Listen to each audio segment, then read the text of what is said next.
நமக்கு பிறகு தொடங்கின கட்சிகள் ஒண்ணுமே இல்லாத தமிழ்நாடு எதுவும் செய்யாத கட்சிகள்லாம் இன்னைக்கு அங்கீகாரம் கிடைச்சிருக்கு. நாம் தமிழர் கட்சி இந்த பெரம்பலூர் மாவட்டத்திற்கு செய்தது என்ன? பெரம்பலூர்ல உள்ள 21 வார்டுல உள்ள மொத்த கழிவு நீரையும் கொண்டுட்டு போய் நெடுவாசல்ல மருதையாறு பாதாள சாக்கடையில சுத்திகரிக்காம விடுறாங்க. அதை எதிர்த்து போராடின ஒரே கட்சி நாம் தமிழர் கட்சி. இப்ப அந்த கேட்டா நிதி இல்லைன்னு சொல்றாங்க. பேனாத்துல வச்ச நிதி இருக்கும், ஆனா இதுக்கு நிதி இல்ல. அதை இன்னைக்கு தடுத்து இங்க இருந்து எம்ஆர்எஸ் அதை மாத்தி வச்சது நாம் தமிழர் கட்சி மட்டும்தான்.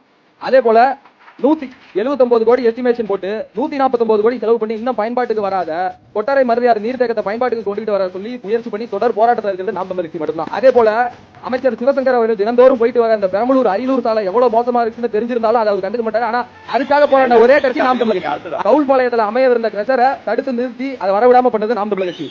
பெரம்பலூர் மாவட்டத்துல கல்பாரி ஏலமே நடக்கக்கூடாது அப்படின்னு சொல்லி பெரம்பலூர் புதிய பேருந்து நிலையத்தில் ஆர்ப்பாட்டம் பண்ணது நாம் தமிழர் கட்சி. அதே போல நம்ம அமைச்சர் அண்ணன் சிவசங்கர் சார்ந்த போக்குவரத்து துறையில தமிழ்நாடுன்னு ஸ்டிக்கர் ஓட்ட முடியல தமிழ்நாட்டு பேருந்துகள்ல.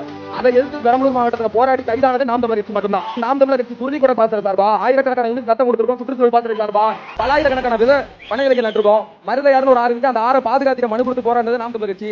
பொதுப்பணித்துறையில உள்ள 73 ஏரிகளை வீட்டு உருவாக்கம் பண்ணணும், ஆக்கிரமிப்பு அகற்றணும் போராடின ஒரே கட்சி நாம் தமிழர் கட்சி. ஊரக வளர்ச்சி துறையில கட்டுப்பாட்டில் இருக்கிற 130 ஏரிகளை உள்ள ஆக்கிரமிப்புகளை அகற்றணும் அப்படின்னு சொல்லி போராடினது நாம் தமிழர் கட்சி. அதே போல பேரணியில துங்கச்சாவடி வந்தப்ப அங்க இருக்கிற மக்கள் போராடினாங்க. ஆனா போராடின ஒரே அரசியல் கட்சி நாம் தமிழர் கட்சி. அதை தடுத்தும் நாம் தமிழர் கட்சி நிறுத்திச்சு. தமிழ்நாட்டில் உள்ள கடைகள்ல பெயர்கள் எல்லாத்தையும் பெரம்பலூர் மாவட்டத்தில் உள்ள கடைகள் எல்லா பேரும் தமிழ்ல இருக்கணும் போராடின ஒரே கட்சி நாம் தமிழர் கட்சி. இந்த திமுர்ல 100 நாள் வேலைக்கு ஜெயலட்சுமி ஒரு அட்டா இறந்து போயிட்டாங்க.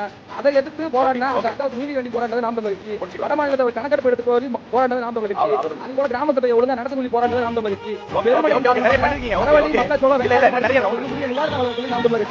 பெரம்பலூர் மாவட்டம் முழுவதும் பேருந்து வேண்டி போராடினது நாம் தமிழர் கட்சி. ஓகே, நன்றி. நாம் தமிழர் கட்சி இந்த பெரம்பலூர் மாவட்டத்திற்காக நிறைய போராட்டங்களை முன்னெடுத்திருக்கிறார்கள். நம்ம கட்சிக்கு 37 வயசாவது அங்கீகாரம் கூட கிடையாது.